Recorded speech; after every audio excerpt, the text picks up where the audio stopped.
Toji Fushiguro, si tu sais qui c'est, alors comment tu sais que l'on parle de l'un des personnages les plus incroyables du Jujutsu Kaisen? Si tu ne le connais pas, alors malheureusement je dois te dire que cette vidéo comporte de nombreux spoilers. Yo les exorcistes, c'est l'armée cosmique et aujourd'hui petite vidéo sur Toji Fushiguro. Contrairement aux autres vidéos, il s'agira d'avoir une analyse complète du personnage, on va retracer son histoire, sa personnalité et son développement, ainsi que son héritage. Alors si t'es prêt à aller dans le monde des exorcistes avec moi, monte dans le vaisseau et c'est parti! Allez!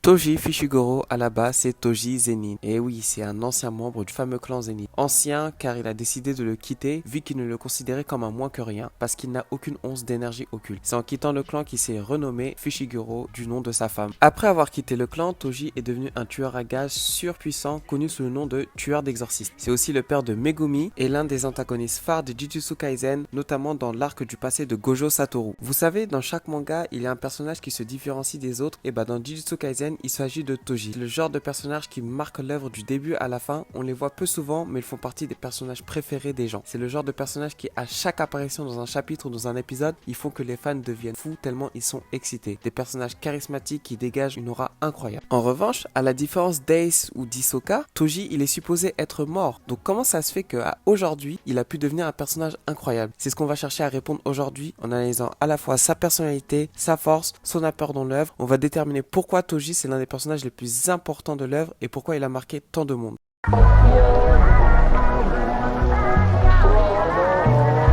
Toji, c'est un personnage à part. Tout d'abord, il est membre d'une famille bizarre, le clan Zenin. Je t'invite à aller regarder ma vidéo dessus. Donc, il était déjà destiné à faire de grandes choses. Cependant, il y a un gros hic à cela. Toji, il possède aucune once d'énergie occulte. Et ça, c'est une honte et un déshonneur pour le clan Zenin. Il sera alors considéré comme un raté et un moins que rien par les siens. Faisant tâche pour les siens, Toji décida alors de se détacher du clan et commença sa nouvelle vie en tant que Toji Fushiguro. Toji, c'est un homme assez calme et froid. Il semble être focus sur ses objectifs et donc imperturbable. Il aime se battre, se surpasser et affronter des adversaires monstrueux comme il nous l'a montré lors de Shibuya. Vu son passif avec le clan, il a une rancœur énorme envers les Zenin qui va même le pousser à détester l'exorciste en général et à devenir un tueur d'exorcistes. Même s'il se dit faire ça pour l'argent, Toji il fait surtout ça pour assouvir sa soif de vengeance et en se battant avec des exorcistes très puissants, il cherche à se surpasser et montrer qu'il est meilleur qu'eux.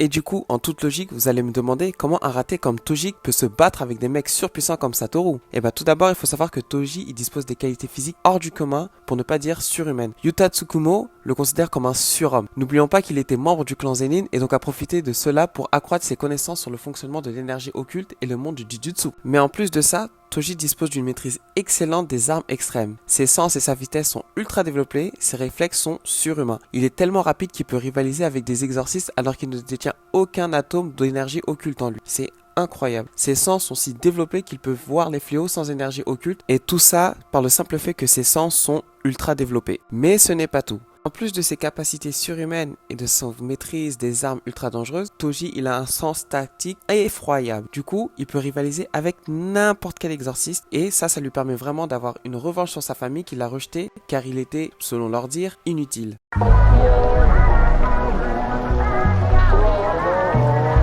Toji c'est un personnage super bien écrit. À la base, il était condamné à échouer dans ce monde et pire encore, il est né dans une famille où compte tenu des circonstances, il a été encouragé à tout échouer. Mais pourtant, il n'a pas abandonné. Il s'est servi de sa haine envers sa famille pour devenir le plus puissant et gagner la confiance qu'il a en lui. Grâce à cette confiance, son parcours l'a mené à être qui il est, à définir ses objectifs, ses ambitions, ainsi à le conduire à devenir puissant et à devenir la légende qu'il est. Outre le fait qu'il a une belle histoire et qu'il soit puissant, Toji il est aussi apprécié pour son apport dans l'œuvre. En effet, Toji a apporté quelque chose d'incroyable à Jujutsu Kaisen et personnellement, c'est l'un des personnages qui m'a le plus marqué et qui m'a poussé à faire des vidéos de Jujutsu Kaisen.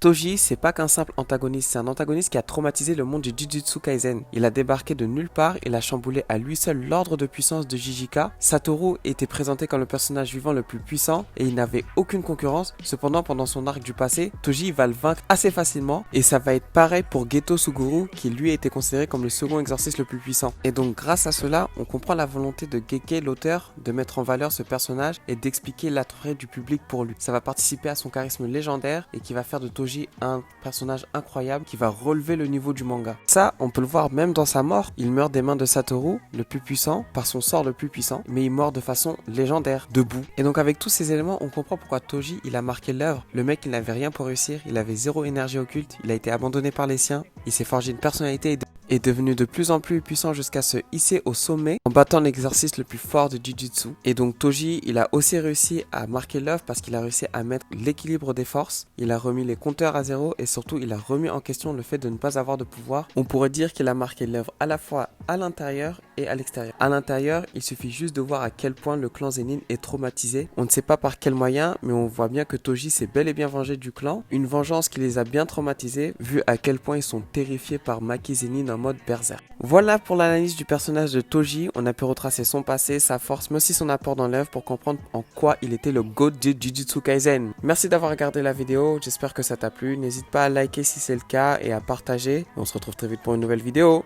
Allez!